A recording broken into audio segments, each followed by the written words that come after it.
안녕하세요. 삼성기TV의 미니아빠 슈니아빠입니다. 오늘 저희 채널에 또 굉장히 귀중하신 게스트분이 오셨습니다. 네, 저희 이런 누추한 채널에 또 대단한 분이 오셨는데요. 네. 어디서 오셨죠? 미국에서 오셨습니다. 그래서 오늘 모실 분은 바로 옆에 계시거든요. 네. 안녕하십니까. 네. 저는 스텔라 황정숙이고요. 저는 캘리포니아 주립대에서 소아과 교수, 신생아 분과 교수로 신생아 중환자실에서 아기들을 돌보고 있습니다.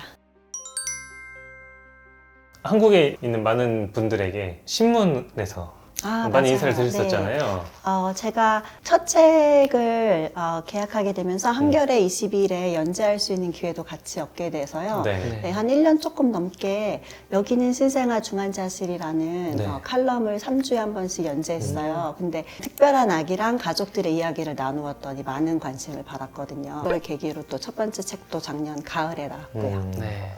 이번에 이제 저희가 책 소개도 같이 해드리게 될 건데 책을 좀 미리 보내주셔가지고 굉장히 재밌게 잘 읽었습니다. 이 책에 대해서 몇 가지 궁금한 점들, 저희가 느낀 점들 좀 이야기를 나누고자 하는데 그 전에 한번 책 소개를 한번 간략하게 좀 해주시면 좋을 것 같아요. 저희 엄초동 편집자님께서 기획하셔서 저한테 제안을 주셨고요. 처음에 그 기획을 하셨을 때는 신뢰가 무너진 한국 사회에 신뢰를 갖게 해줄 만한 의사 이야기를 전하는 게 어떻냐고 말씀을 해주셔서 개인적인 얘기도 많이 써주시기를 바라셨는데 되게 부담스러웠거든요. 좀 주저를 많이 해주셨는데 잘 이끌어 주셔서 제 개인적인 얘기도 좀 엮어서 신생아 중환자실 아기들과 가족들의 얘기를 많이 넣어봤고요.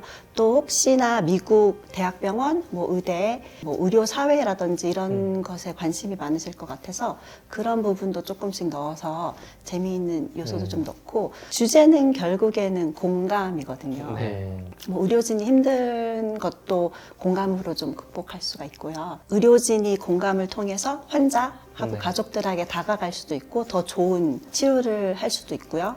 그리고 환자분들도 그 공감을 바탕으로 한 신뢰를 얻어서 더 좋은 경과가 나올 수도 있으니까요. 그리고 그냥 모든 사람들이 공감을 통해서 더 나은 세상을 만들 수 있지 않을까 하는 마음으로 그걸 주제로 한번 책을 써봤습니다. 네. 네. 그래서 이번에 새롭게 출간하신 책 제목이 나는 죽음 앞에 매번 우는 의사입니다 라는 제목이고요. 책을 보면은 앞에 이제 내용에 교수님 학창 시절 부터 네. 시작을 해요. 그래서 처음부터 의학을 전공하신 게 아니었잖아요. 맞아요. 네, 물론 이제 한국이랑 커리큘럼이 좀 다르긴 하지만, 근데 또 더 신기한 건 문과 쪽 먼저 전공을 하셨는데 전공이 뭐셨었어요? 저는 심리학자의 꿈을 안고 유학을 갔거든요. 그래서 막상 심리학 개론을 들었는데 들어보니까 심리학은 신경과학이라는 느낌이 더 많이 들었어요. 네. 그래서 정신과 의사를 하고 싶다. 어, 한국은 그때 의학을 공부하잖아요. 네. 근데 미국은 학부를 다 다니고 대학원으로 대부분 그렇죠. 의학을 공부하러 가니까요. 그래서 그냥 그러면 준비를 잘해서 의대를 가면 되겠다 하고 싶은 마음이 들어서 그렇게 준비를 하게 되었거든요. 그러면은 처음엔 심리학도 관심이 있으셨고 네. 원래는 문과 네. 체질이신데 그런 교수님의 성향이 의사생활에서 어떤 영향을 끼쳤는지 혹시 말씀해 주실 수 있나요? 맞아요. 그래서 신생아 중환자실에서는 상담이 큰 일이거든요. 대부분 저희 환자는 아기들이고 아기들에게 이제 당연히 의료 행위를 하고 치료를 하지만 아기의 부모님들과 상담을 통해서 의학적인 설명도 많이 드리고 또 특히 가장 중요할 때는 이제 말기 치료쯤에 네. 그 상담을 통해서 의학적인 경과랑 이런 얘기도 하지만 부모님들께서 힘들어하시고 보듬어주는 역할도 정말 중요하거든요. 어떤 때는 치료는 이미 다 들어가 있으니까 부모님들과 시간을 더 많이 보내기도 해요. 어떻게 보면 이렇게 큰 상담을 하는 것도 그 전에 이제 많은 인문학이나 심리학 수업을 들어서 좀 도움이 되지 않았나 생각하고 있습니다. 교수님께서는 왜 소아청소년과를 전공하시길 선택을 하셨고 그 중에서도 신생아과에 왜 몸담고 계신지 이와 관련해서 의사를 꿈꾸는 이제 학생들이 많잖아요. 그런 학생들에게 해주고 싶으신 말씀은 또 없는지. 학부 다닐 때는 이제 응급실 이런 데서 봉사활동을 많이 했거든요. 그래서 이제 처음에 정신과도 생각하다가 실습 갈 때마다 극과 좋다고 하는 의대생들 있잖아요. 네. 제가 그 중에 한 명이거든요. 소아과를 좀 마지막에 돌았어요. 그러니까 근데 딱 가니까 알겠더라고요. 아, 여기가 내가 있고 싶어하는 곳이구나. 다른 것보다 이 태어나자마자 생사를 왔다 갔다 하는데 그걸 제가 도와서 아기를 살리고 또 그런 아기가 몇 년 뒤에 다시 저한테 돌아오고 네. 이게 정말 보람되더라고요. 그래서 한국 의대 열풍은 저는 미국에 살지만 한국 기사나 뭐 웹사이트나 이런 걸 많이 보니까요. 네. 잘 알고 있는데요. 제 생각에는 다른 이유로 의사가 되고 싶으신 분들도 많으실 것 같아요. 근데 누군가를 돕고 싶다. 이 사람을 낫게 해주고 싶다. 저 가족들을 돕고 싶다라는 마음이 있어야 하는 것 같아요. 늘 주관적인 생각이 계실 수도 있지만 그래서 저는 그렇게 생각하고 저는 그렇게 일해서 행복하거든요. 그래서 네. 의대 지원하시는 분들도 혹시 다른 이유로 생각하고 계신 거면 그거에 맞는 더 좋은 직업들이 많을 수 있거든요. 네. 책 제목에서도 알 수 있다시피 이제 내용 중에도 죽음에 대한 이야기가 되게 많은 것 같아요. 좀 어떠세요? 성악과 선생님 입장에서는 어른들의 죽음 그리고 이제 아이들의 죽음 다른 점이 있다고 느끼시는지 좀 궁금합니다. 내과에서 저도 실습을 좀 돌았으니까 관심이 있어서 조금 더 많이 했거든요. 그래서 내과에서도 실습 돌 때 중환자실도 많이 했어요. 어르신 분들이나 뭐 젊은 분인데 뭐 사고나 다른 질병으로 돌아가시는 분들을 많이 뵀거든요. 그리고 물론 환자가 제일 중요하긴 하지만 제가 보기엔 죽음은 죽음 자체만이 아니라 주변의 사람들한테도 영향이 많이 온다고 생각하거든요. 그래서 그런 분위기를 봤을 때 내과에서의 어른들의 죽음은 어떻게 보면 좀 받아들이기가 더 쉬울 수도 있을 것 같아요. 그리고 보통 사람들이 죽음 하면 떠올리는 게 노년층? 이렇게 생각 많이 하시잖아요. 근데 아기가 태어나자마자 죽을 거라고는 아무도 생각하지 않거든요. 아기는 어떻게 보면 자신보다 소중하고 내 목숨이랑 바꿀 수 있다면 차라리 내가 죽고 싶다. 이렇게 부모님들이 많이 생각하시잖아요. 그래서 아기들이 그렇게 아플 때 가족들이 다 너무 힘들어 하시고 그걸 보는 저도 애들이 둘이나 있으니까 저한테도 일어날 수 있는 걸 정말 알거든요. 그리고 또 그게 좀 더 공감이 많이 가더라고요. 그래서 아기가 죽으면 부모님들 볼 때 저를 보는 것 같아요. 아기가 죽었을 때 신생아 중환자실에서 가족들 보는 게 정말 힘들어요. 저는 일하다 보면 이제 환자의 죽음을 이제 맞닥뜨릴 때 거기서 헤어나오는 게 되게 힘들더라고요. 그래서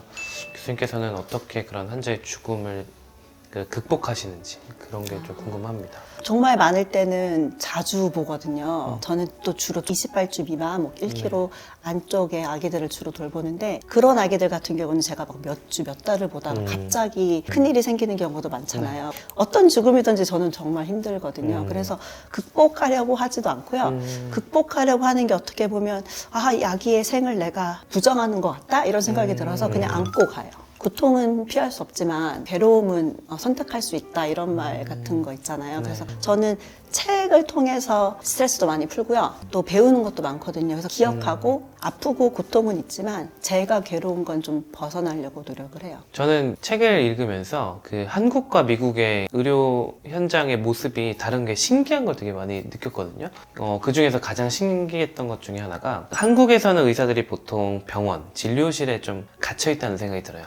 근데 교수님 글을 읽어보니까 뭐 환자를 찾아서 병원 밖으로 가신다든지 아니면은 환자가 사망했을 때 가족에게 연락을 따로 하신다든지 그런 병원 밖에서의 어떤 의사로서의 역할을 보여주시는 모습들이 있더라고요. 근데 교수님께서 병원 밖에서의 의사는 어떤 역할을 가지고 있어야 된다라는 것을 생각을 조금 더 자세하게 듣고 싶기도 했어요. 그래서 특히 신생아 중환자실 같은 경우는 아기가 병원에서 태어나고 아예 못 떠날 때도 많잖아요. 네. 그 안에서의 그 삶을 도와주려고 하지만 결국 이제 죽음으로 끝이 났다면 아기의 삶을 기억하고 죽음을 애도하지만 가족들의 삶이 중요하다고 생각하거든요. 그런 의미에서 좀 많이 보듬어 주려고 해요. 의사라서 그런 게 아니라 같은 사람으로서 연락도 하고요. 잘 지내시는지. 가운을 입고 전화를 하시면 실제로는 그냥 한 사람이고 한 엄마예요.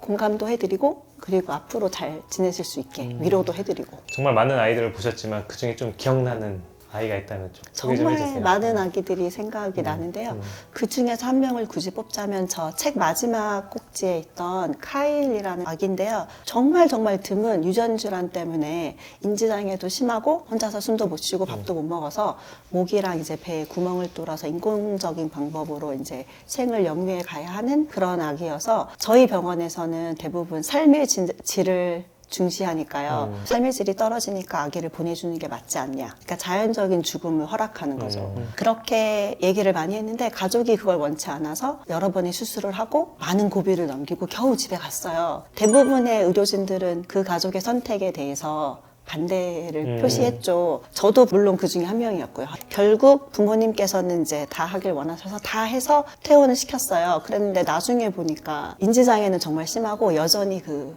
관을 통해서 숨을 쉬고 영양을 넣어줘서 살고는 있었는데 까르르 잘 웃고 엄마 아빠를 웃음 짓게 할 수 있는 아이가 되어 있더라고. 뭐 누가 봐도 삶의 질이 떨어질다고 볼 수 있는 아이지만 부모님은 행복하시더라고요. 아이도 행복해 보이고요. 그래서 그때 좀 깨달음이 좀 찾아왔어요. 아, 내가 이때까지 잘못했나 일을? 이런 생각도 들고 우리가 계속 부모님을 설득해서 만약에 아기에게 수술을 하지 않고 자연스러운 죽음을 맞이하게 했다면 부모님들이 이렇게 반짝이는 순간들을 만날 수 있었을까? 이런 생각도 들더라고요.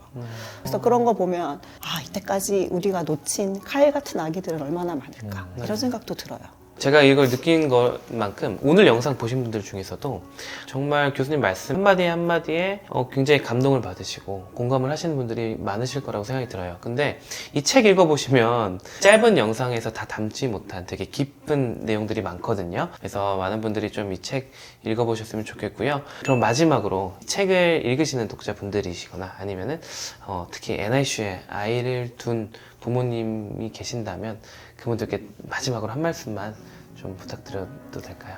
제가 이 책을 드리고 싶은 독자분들은 뭐 NICU의 아기들이 환자로 있는 부모님들도 계시지만 환자거나 보호자신 분들도 읽었으면 좋겠다고 생각하는 부분은 의료진도 공감을 통해서 환자분들께 더 다가갈 수 있고 더 나은 의료를 드릴 수 있고 요새 또 신뢰가 많이 무너진 이 한국 사회에서 신뢰할 수 있는 의사들도 많다는 걸 좀 알려드리고 싶고요. 또 NICU 부모님들께는 저희 신생아 중환자실은 어디나 환자를 환자로 보지 않고 환자라고 부르지도 않고 네 얘기 아니면 우리 얘기 이렇게 부르거든요. 그 부분을 좀 알아주시고 뭐 지금 당장 경과가 너무 안 좋다고 얘기를 듣거나 너무 이제 어두운 미래가 있을 것만 같아도 아기들은 회복력이 정말 좋잖아요. 그래서 희망을 버리지 마시고 부모님의 사랑으로 정말 말도 안 되는 기적 같은 회복이 일어나는 아기들도 많고요. 그래서 그냥 의료진을 믿어주시고 또 사랑으로 아기를 보듬어 주시면 좋은 미래도 있을 수 있다는 걸 알려드리고 싶어요.